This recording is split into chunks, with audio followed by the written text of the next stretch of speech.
반갑습니다. 온기 110년 을사년 새해가 밝았습니다. 눈꽃처럼 아름다운 선물로 받은 새날에 설렘과 환희심으로 새로운 1년을 맞이합시다. 지혜와 통찰과 변화의 상징 을사년 뱀띠해에 새로운 기운으로 선한 혁신이 이루어지기를 기도합니다. 뱀의 특성에는 허물을 벗고 태어나는 것으로 유명합니다.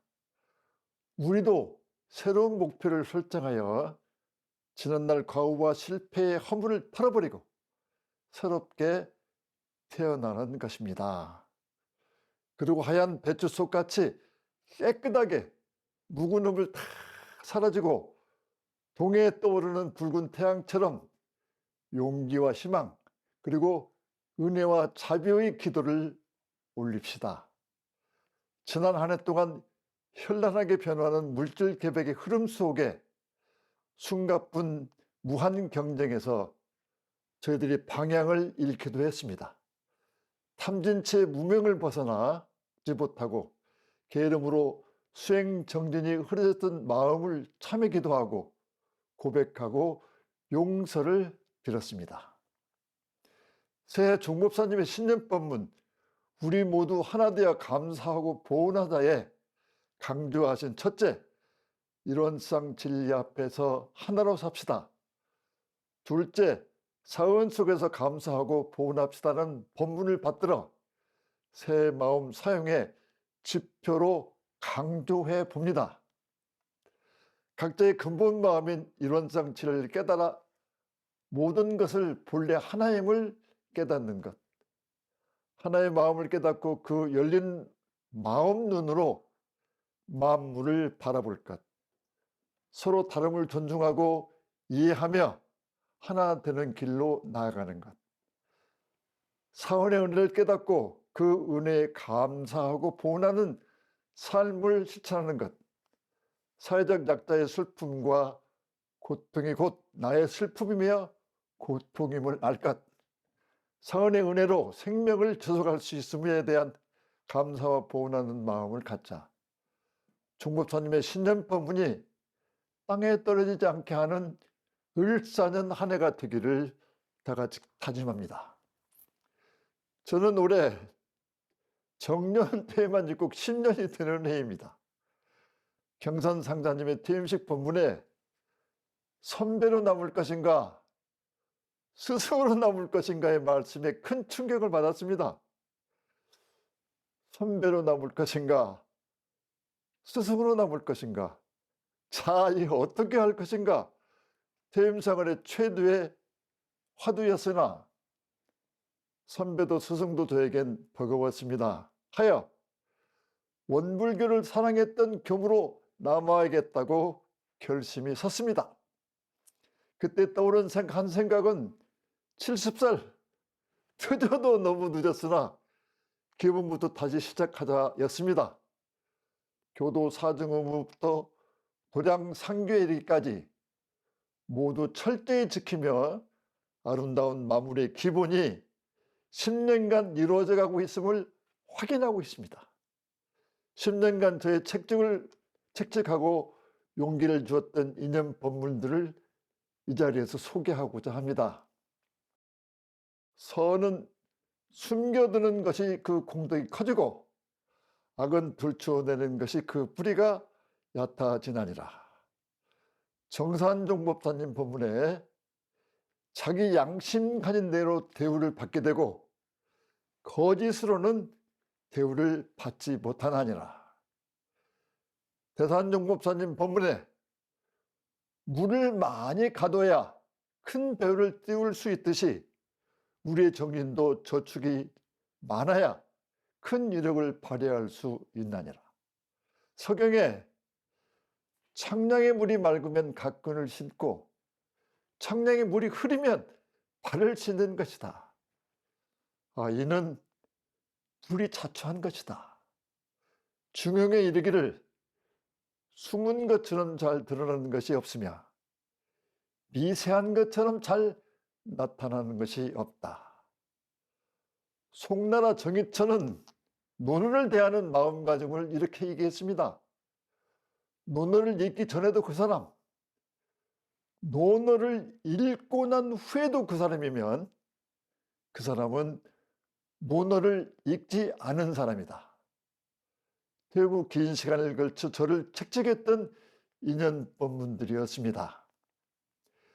저 외할머니 시아버지는 천도교 포독사, 즉 교역자인 관계로 천도교를 믿고 계셨습니다. 어려서부터 외갓집에 가면 할머니께서 새벽기도 하시며 시천주 조화정 만세불망 만사지를 외우고 계셨는데 어떤 연유인지 어느 날 새벽기도 주문이 천지영계아심정 만사여의 아심통으로 바뀌어 있는 것이었습니다. 어느 일요일 아침에 밥을 먹고 나니 나하고 회관 가져가시어 만성리에서 16길 마다하지 않고 회관에 도착하여 내 생전 처음으로 원불교 총무 법회를 보았습니다. 법회가 끝나고 할아버지께 인사를 가져가셔 조실에서 그 할아버지께 큰 절을 올리고 나니 파한대소로 웃으시며 저를 맞이해 주셨습니다. 바로 초등학교 5학년 때 저는 정산종법사님을 배울 수 있는 영광의 자리였습니다. 그때 배운 정산종법사님의 용언을 잃을 수 없었고 사람의 얼굴에 관심을 갖게 되었습니다.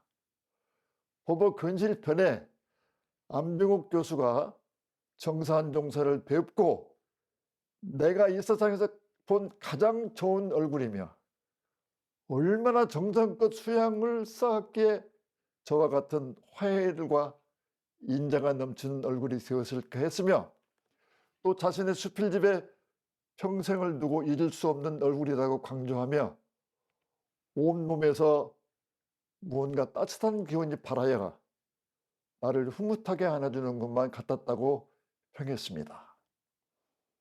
교역자의 얼굴 모습은 대단히 중요하다고 생각이 듭니다. 찬 냉기가 숨어있지는 않은지 늘 언제나 내면의 법률로 충만된 얼굴의 모습을 가지고 시시각각 살펴야 합니다.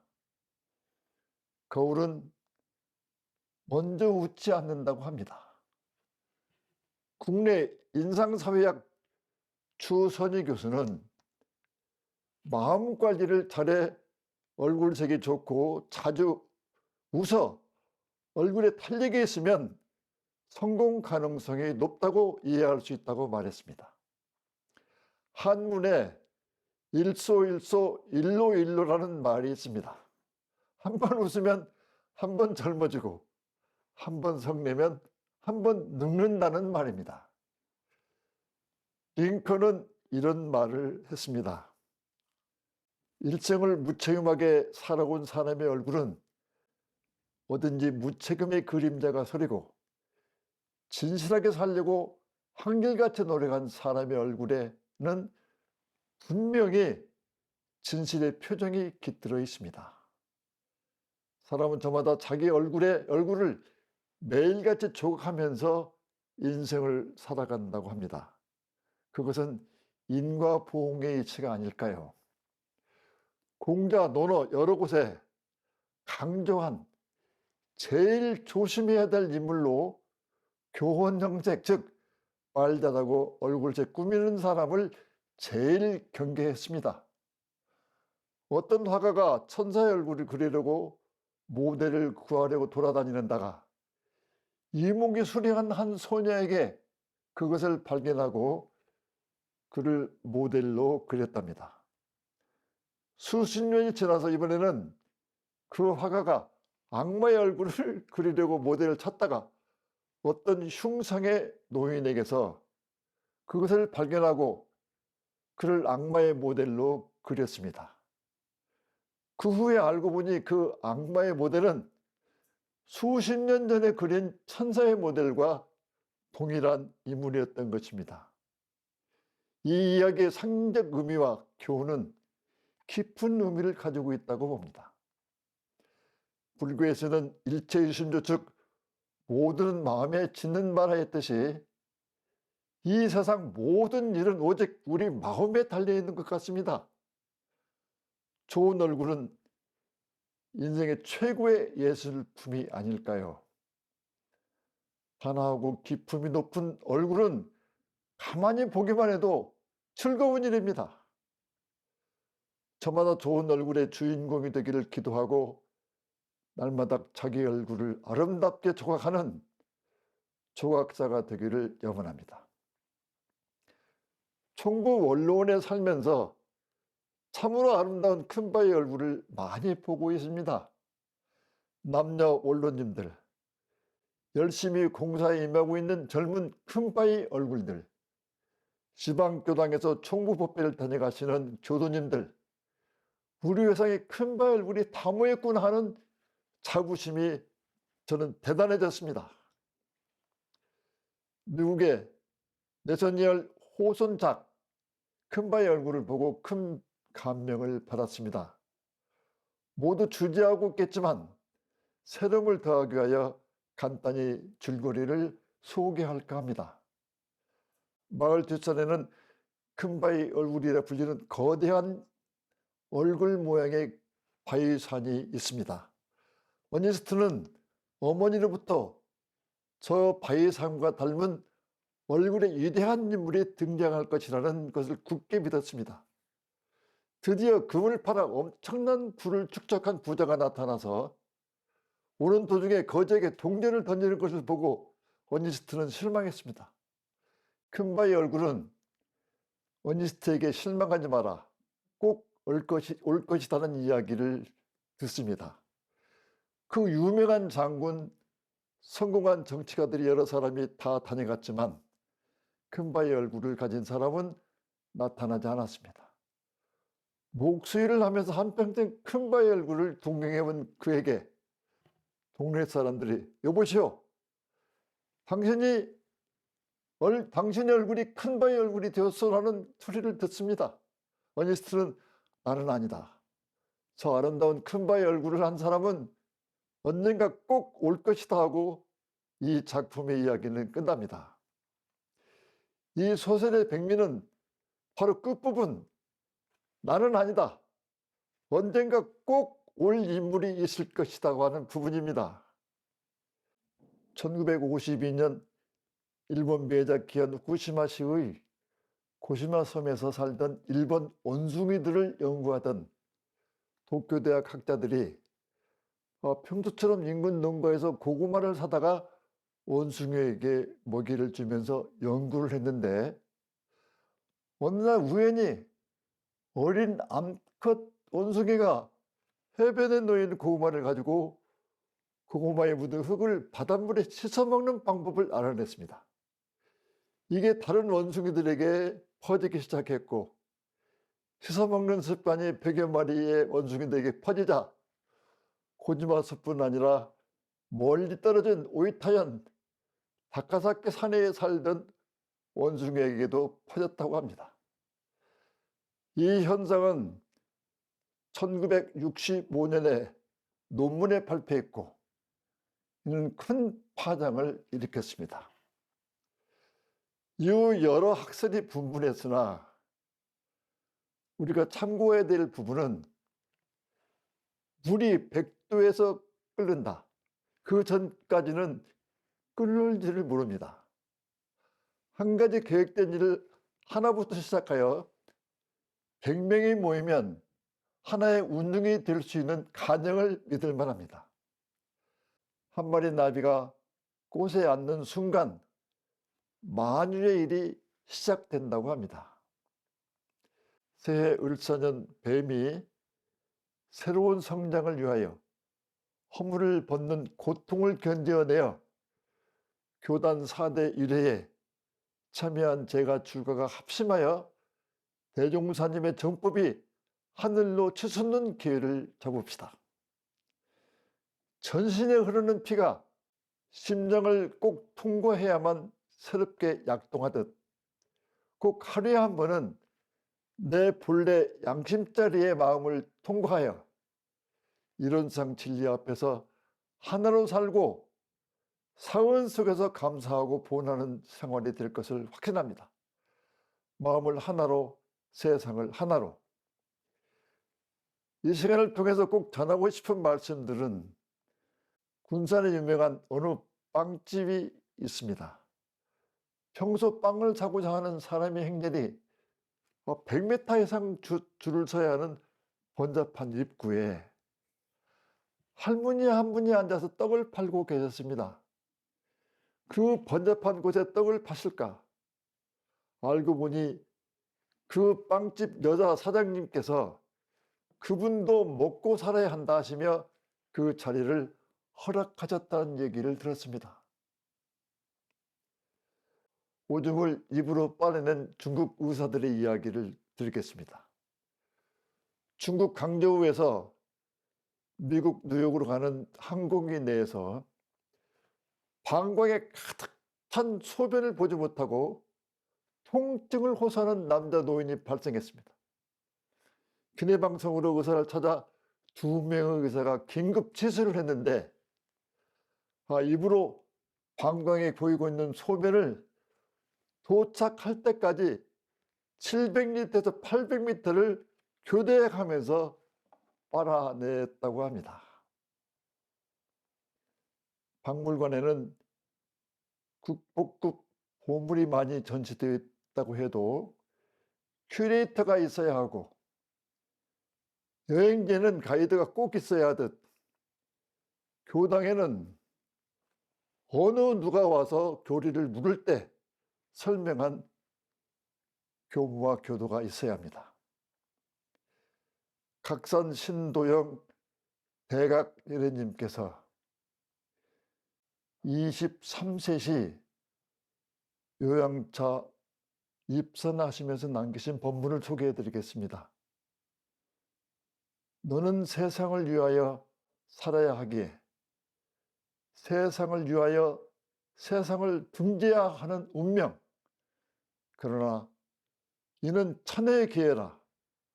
너와 더불어 천지를 바로잡을 기반을 닦아야 한다. 이는 원기 44년 9월에 쓰신 일기십니다.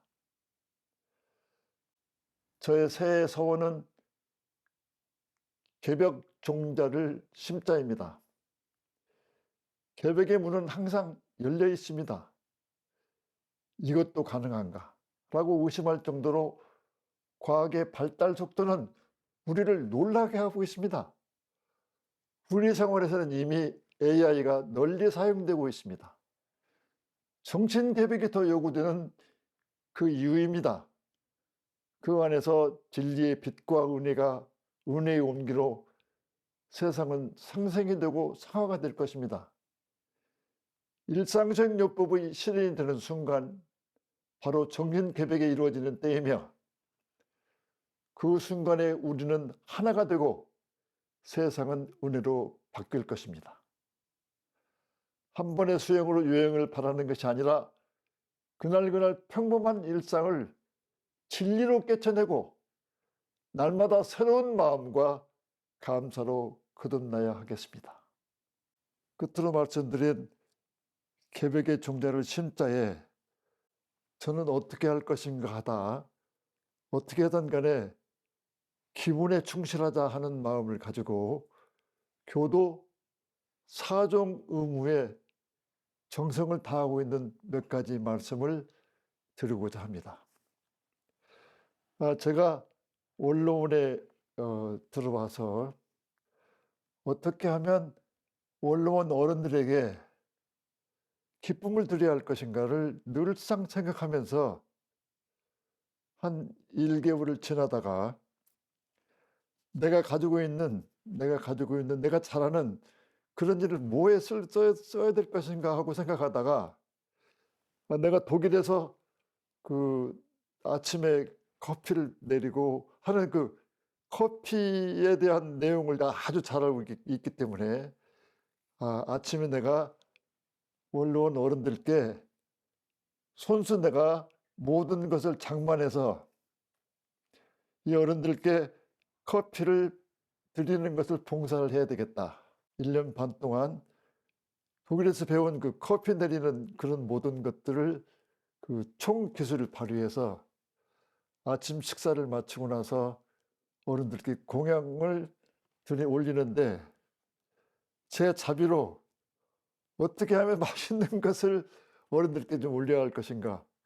마트에 가면은 어떻게든 그 정성스럽게 마련을 해서 커피도 정성스럽게 내리고 다른 사람보다 1시간 먼저 식사 시간에 1시간 먼저 가서 1년 반 동안을 온 정성을 다한 그런 그 역사를 제가 가지고 있습니다. 한 번은 어른들께서 그 바삭바삭한 과자를 좋아하셔서 그날 비가 많이 오는데 다음날 아침 내놓을 곳이 없어서 시내에 가서 그 과자를 준비해 가지고 들어오는데 택시가 총구 앞에서 서면서 갑자기 급정거를 하는 바람에 이 과자가 다 깨져 버렸어요. 그래 가지고 다시 갈 수도 없고 그래서 어떻게 그 가슴에 그 서운한 마음이 있었던지 그럴 정도로 제가 그 일을 시작했고, 계획의 종자라고 하는 것은 먼 데 있는 것이 아니라 가까운 데 있는 것이다 생각하고 이제 교무에 퇴임한 교무의 입장이지만은 월 기도비, 보험금은 꼭 챙겨야 되겠다고 하는 마음으로 지금까지 한 번도 빠진 법이 없습니다. 제가 한 1 년을 결산하는 것을 표를 보면 '네가 이런 정도로 이렇게 잘했구나.' 하는 그런 흐뭇함도 지금 제가 가지고 있습니다. 저는 올해 7월 달부터 한 3 개월 동안 굉장히 많은 아주 중한 그 병고를 겪으면서 생사가 왔다 갔다 했던 그런 시간을 가졌던 사람입니다. 병원에서 3 개월을 지내고 첫 번째 병원지 원로원 제 방에 도착했는데 제가 빠뜨린 것이 딱 하나 생각나더라고요, 첫날에. '아하, 내가 3 개월 동안에 기도배하고 보온 게 안 됐구나.' 해 가지고 그 흔들리는 그 어지러운 그 몸을 가누고 보온 봉투에다가 헌금금을 다 챙겨 가지고 첫 번째로 재무부에 총부에 걸어가서 3 개월치를 납부한 일도 있었습니다. 왜냐하면 기본에 충실하지 아니하면 어떤 것도 쌓아 놔봐야 늘상 그게 흔들리거든요. 그래서 그렇게 조속 신고는 물론이고 그렇게 월 기도비 그 보험금 챙기는 것도 철저하게 지금 챙기고 있습니다. 다음에 법회 참석은 그 물론이고 그다음에 연원 달기는 제가 식당을 가든 택시를 타든 어디를 가든 제가 뭐 하는 사람이냐고 누가 나를 물으면 저는 원불교 교무입니다 하고 그때부터 꺼리를 잡아서 그랬더니 어떤 택시기사가 저는 40년 동안 택시 운전을 하는데 원불교 총부를 지나다니고 했지만 원불교 교무님을 이렇게 가까이서 이 얘기 듣기는 처음입니다. 그래. 그러시면 40년 동안 총부를 지나다녔다면 한 번은 오셔야죠. 그래 가지고 그 기사님하고 약속을 해서 총부를 이렇게 한번 구경시켜 준 일도 있습니다. 그래서 식당을 가든 어디를 가든 어떻게든 간에 거리를 만들어서 이야깃거리가 되면 원불교하고 이렇게 연결해서 연원 달기에 지금 총력을 또 다하고 있고, 을사년 뱀의해에는 앞에 제가 말씀을 드렸듯이 뱀은 허울을 벗고 다시 태어납니다. 우리는 중생이고 상독심에 헤매고 있는 무명이 가리운 그런 때가 있기 때문에 잘못된 일이라도 이제는 가볍게 다 벗어버리고 그 허울을 벗어버리고 올해 을사년에 한번 새롭게 태어나는, 그리고 우리 교단도 4대가 새롭게 시작했으니까 출가 재가가 모두 새롭게 태어나서 대종사님의 법에 어떠한 한 분야에 내가 무엇을 할 것인가 그걸 발견해서 가까운 곳에서부터 총력을 다하는 한 해가 됐으면 감사하고 고맙겠습니다.